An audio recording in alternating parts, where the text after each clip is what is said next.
If you talk the talk, you gotta walk the walk. I don't know what you thought, but I've been taught by Yahuwah, by Yahuwah. I say by Yahuwah, you know the all should die, and now y'all all should cry, because the real is back. I say the real is back. I took L's, that's facts, and yet still stand. Shalom and greetings to all the Israelites and all the strangers out there scattered abroad throughout the four corners of the earth. I greet every last one of you in the one and only true name of the Honorable Abba Yahuwah. Now, today, family, I'm going to be continuing my campaign against the New Testament writings, and also these New Testament followers with a message that I have put together titled Jesus or Yahuwshuwa, whatever name you want to pull from the cookie jar, died an old man. Now, this message is going to be sponsored by none other than the heretic hunter himself, Irenaeus. Now, over the years, you guys that have been around know that I have had showdowns with these undercover Christians hiding under Hebrew names, because these guys are really Christians to the core. All they do is swap out the Greek names for the Hebrew names, but they still follow down that path of destruction, okay, that path in which there is no light. And so, over the years, I have had very little respect for these teachers that come out and profess to the people that they have been sent and are teaching people these lies, about these so-called church fathers, which were nothing more than Gentiles following mythology, okay? These people were not no faithful men that passed anything down. And the reason why, that I have had little respect for these teachers is because they're reading the same documents that I'm reading, okay? We're all reading the same documents, okay? And so when I sit back and watch them bring forth certain lessons and certain interpretations of what's laid out here and what is known as the church history, this helps me to understand that they are doing selective reading and selective research, okay? They're going to get things to try to establish the points that they want to push instead of going and looking at the document and taking the document for what it is. One of the things that I teach people here, because we are really levels of truth, is that we have to determine before you start going into these writings and start bringing forth interpretations, you got to determine if these writings are authentic. You have to determine a lot of different elements before you just grab one perspective and start running with it, okay? Because when you have somebody like me that's going to come along, that's doing real research, and I'm checking homework, then these guys are going to continue to keep getting exposed, okay? And so what they do is they use lullabies, okay? They preach these smooth message and use sorcery in order to bewitch the minds of the simple, okay? And so it's my job to make sure that I cut them off at all turns, because the children of the Most High, some of these people just do not know, okay? They may take a liking to a certain person's style and follow these individuals, but what I'm teaching you is you have to fact check and do your own research, okay? And because a lot of people are not going to do it, I'm going to do it for you. Now, we're getting ready to get into the writings, okay, of Irenaeus, okay? A guy that these guys have come out and defended and set on pedestals. And we're going to see if these were really defenders of the faith, men that were faithful to the things that was passed down to them. Because what I'm getting ready to teach you is that the writings that they had during this time period is a whole total different. The writings are different than what we have today. It's not the same thing, okay? Now we're going to the book of Against All Heresies, okay, written by Irenaeus. It's book 2, and we're going to chapter 22, okay? Now we're going to read a couple paragraphs of this because it's what it's going to be needed in order to bring out this point. But the title of this chapter is titled, "The 30 Eons Are Not Typified by the Fact That Christ Was Baptized in His 30th Year. He did not suffer in the 12th month after His baptism, but was more than 50 years old when He died." And these are the guys that they're putting before the people and saying, these are the defenders of the faith. He was the heretic hunter. Now he's getting ready to tell us some stuff that is not in our gospels. Now what he's saying here is that when you look at the Gospels, okay, and let's just say the Synoptic Gospels. The Synoptic Gospels, which are Matthew, Mark, and Luke, okay, present and bring forth a 1-year ministry. Basically said that Yahuwshuwa, whatever name y'all using, preached for 1 year and basically died, okay? The book of John presents a 3-year ministry. Now, Irenaeus is getting ready to debunk both of these arguments, that neither one of these are accurate, okay? Now, let's go into, now we're in chapter 22, and let's start reading. And I encourage you to read it from the beginning, but for time's sake, I'm just going to kind of jump down here to chapter 4, okay? So this is 22:4, okay? It says, what's going dead? Okay. It says, being 30 years old when he came to be baptized, and then possessing a full age of a master, he came to Jerusalem so that he might be properly acknowledged by all as a master. For he did not seem one thing while he was another, as those affirm and describe him as being a man only in appearance. Okay. But what he was, that he also appeared to be. Being a master, therefore, he also possessed the age of a master, not despising or invading any condition of humanity, nor setting aside in himself that law which he had appointed for the human race, but sanctify every age by that period corresponding to it which belonged to himself. For he came to save all through means of himself. All, I say, who through him are born again to God. Now listen to this. Infants and children and boys and youths and old men. Listen to this. He therefore passed through every age, becoming an infant for infant, sanctifying infants, a child for children, thus sanctifying those who are of his age, being at that same time made to them an example of piety, righteousness, and submission. A youth for youths, becoming an example to youths, and thus sanctifying them to the Lord. So likewise, he was an old man for old men, that he might be a perfect master for all, not merely as respects the setting forth of truth, but also as regards the age, sanctifying at the same time the aged also, and becoming an example to them likewise. Then at last he came on to death himself, that he might be the firstborn of the dead, that in all things he might have preeminence, the Prince of Life, existing before all, going before all. So what Irenaeus is telling us is that this trash that's presented in the book of Luke, because Luke tells us that he starts his ministry around 30 years old, okay? What Irenaeus is telling us is that that is a lie. Jesus was not crucified, or whatever name y'all running with, when he was 30 years old, 33, or whatever the case may be. He tells us that this man lived to be an old man.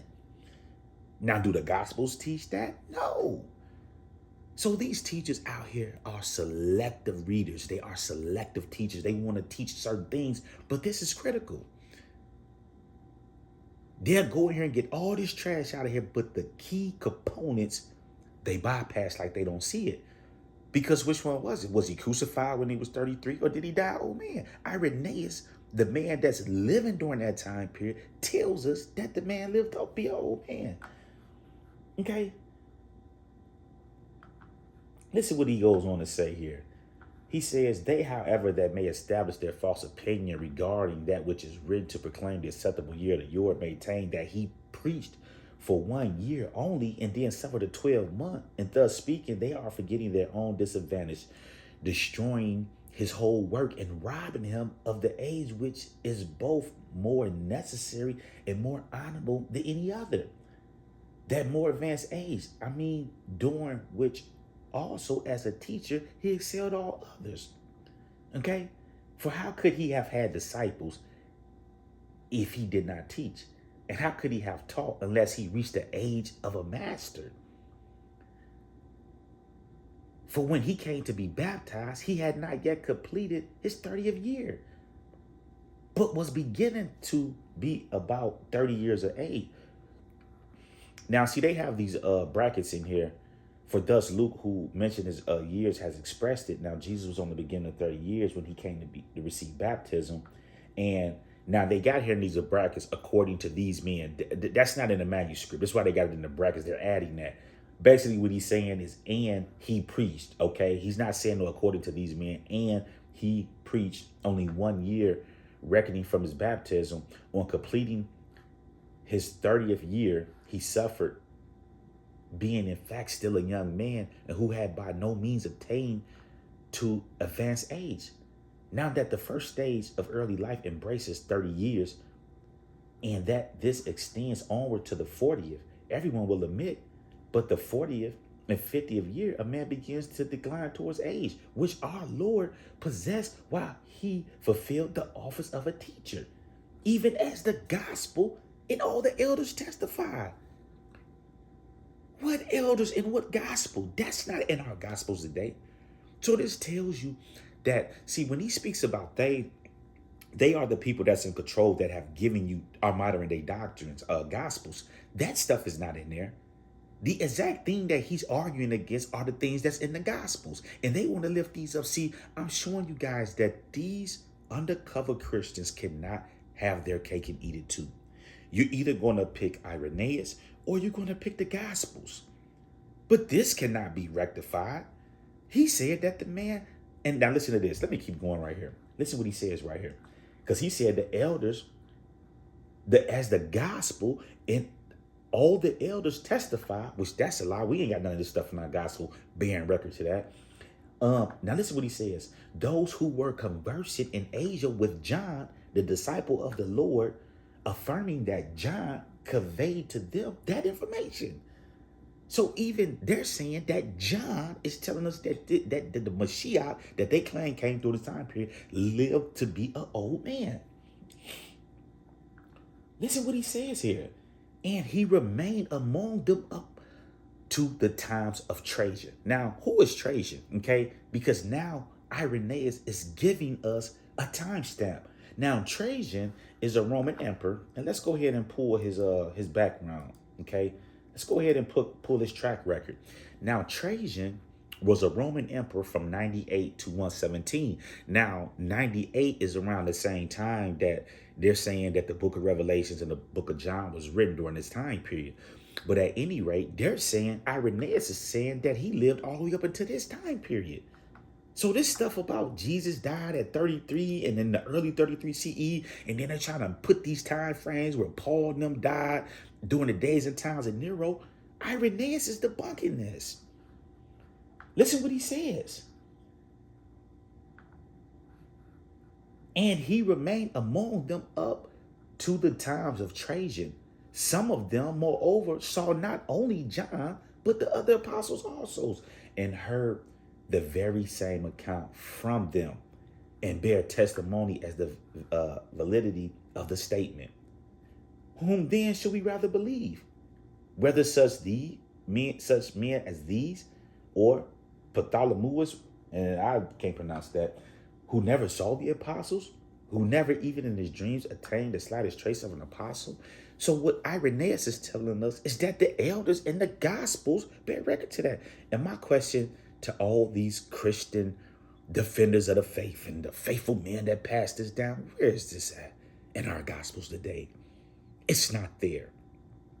So you tell all of these teachers that's running around talking about the early church fathers, this, you tell them to come out and break this down and explain how the Mashiach that they say they believe in was not crucified in 33 CE, but he died an old man according to Irenaeus, the heretic hunter.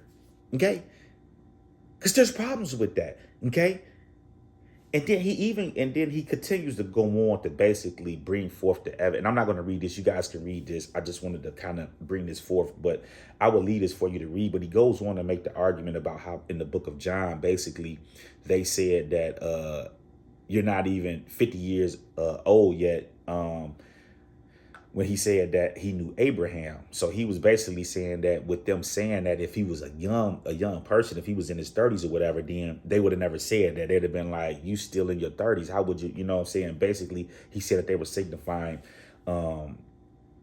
his age. So at any rate, we're going to continue to keep tearing down Christendom and all of these people that when they get caught in this burning house, you can die on that hill. See what I'm saying? See, these teachers are teaching you to run into a burning house and lift up these people, but they can't, like I said, they can't have their cake and eat it too. If they say, okay, well, Irenaeus didn't know what he's talking about, he's lying, then you have to admit that this is what I've been telling you for years, okay? Now, if you don't want to admit that and say Irenaeus is telling the truth, then you also have to admit when we're telling you that the gospels are fake. So either way you go, it's a win-win situation. And one thing you have to understand about these Christians, these people will die on the hill of lies.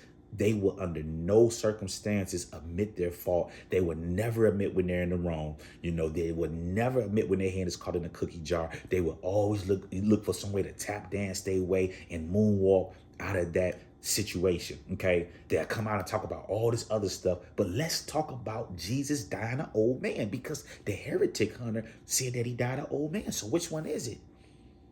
Was he crucified or did he die? Because he's telling us that he lived up to the days and times of Trajan. That's all the way to the 90s. And that's not hard to believe, because when you look at the writers of Papias, right? Papias is a church father that lived approximately from 60 to let's pull up Papias, man, real quick. He was Papias was a church father, an apostolic father that lived from around 60 AD to around 130. Okay, and he was allegedly conversant with John. You know what I'm saying? So at the end of the day, what they're doing is they're going back and trying to alter the time and make it seem like these people lived during the early time when all of this stuff is way later after that time period. Okay, so Irenaeus don't know what he's talking about, and even Eusebius tells us that Irenaeus was carried away with teachings of Papias about the 1,000-year reign. Now, I'm not going to go into that in this lesson, but I'm going to get into that in the next lesson that I'm going to do, where I'm going to just start pulling the receipts from these early church fathers, because Irenaeus, the people that they lift up and say these are the early church fathers, believed in the earthly 1,000-year reign, okay, which is totally different from what's in our Bibles today, okay? So we're getting ready, I told you, we're getting ready to blow this stuff out the water. Now, let me say this in my closing thoughts, okay, and I'm gonna close up this message because I got things that I got to do. Now, my thoughts on this whole ordeal is that Irenaeus is telling the truth, okay? Because we know that Irenaeus lived during this time period. There was Irenaeus that lived. This Jesus, Yahuwshuwa, he can't be confirmed. We know that those gospels were written by highly literate monks and people that were highly intelligent, that patched this stuff together and try to pass it down. So none of that stuff can be confirmed. But at any rate, I'm going to take Irenaeus' word over the Gospels because he has writings. You know what I'm saying? He's been around. And so what this shows us when we look at it is that these people were not worshiping some Messiah that lived during the days and times of the times they want us to believe, the early first century and things like that. They're worshiping some false gods. And they want you to believe that, oh, these were Christians. These were people that's believing the same thing we're believing today, but they're not. This dude is into Greek mythology and all type of stuff. You know what I'm saying? These people were pagans, they were Gentiles, and they worshiped something totally different. The stuff that he's talking about that is verified by the apostles in the Gospels, none of this stuff is in the Gospels. Another way that we know that this stuff is a lie, because Irenaeus tries to tell us that there's only 4 Gospels, right? But we know that that's a lie, because first off, you have a man known as Marcion, which was I don't know if they don't really classify him as a church father, but he was a giant back during the early 2nd century. He was a ship merchant, okay? And he was part of their church, okay? And then he broke away, okay? Now, this guy is the first guy with the first New Testament. And I'm going to teach you, like I said, when I get back to the development of the New Testament, I'm going to teach you this more in depth. But he was the founder of the first New Testament. He is the first one with a canon. He's the one who introduces Paul on the scene, okay? because Tertullian said nobody knew Paul. Who is Paul? He's the one that introduced Paul, and he introduced Paul with the Pauline epistles, and then he also had the Gospel of Luke, but it was not called the Gospel of Luke. It was called the Gospel of the Lord. Now, we're understanding this, right? And I know a lot of people don't have common sense or don't use logical sense, but when we look at let's look at the days and times we're living in today.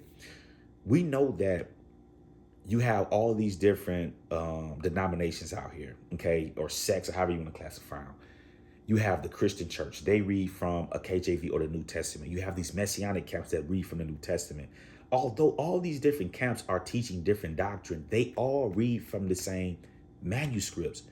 So these Hebrew Israelite camps that you look at, when they read from the Gospels, they're reading from Matthew, Mark, Luke, and John. When you look at the church, they're reading from Matthew, Mark, Luke, and John. Why, when we go back during this time period, Marcion Gospel was not called the Gospel of Luke. It was called the Gospel of the Lord.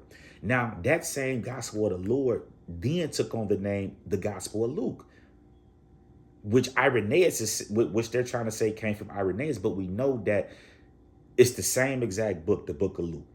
But Marcion did not call it the book of Luke. He called it the Gospel of the Lord. And it's the same thing as Luke minus the virgin birth. Okay, so I'm going to be teaching you all these things coming up the road. But at any rate, there was other gospels during that time period. You had the Gospel of the Egyptians, the Gospel of the Hebrews, not the book of Hebrews that's in the New Testament, but you had gospels. And these early church fathers were quoting from these gospels.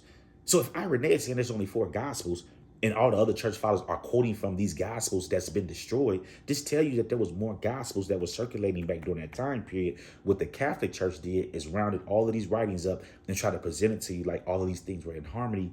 But when you start telling lies, you have to keep telling lies. So at the end of the day, Irenaeus tells us Jesus, Yahuwshuwa, Yahuwshuwa, Yeshua, whatever name you want to pull out the cookie jar, died an old man. I love y'all, and I'll talk to y'all soon. Shalom.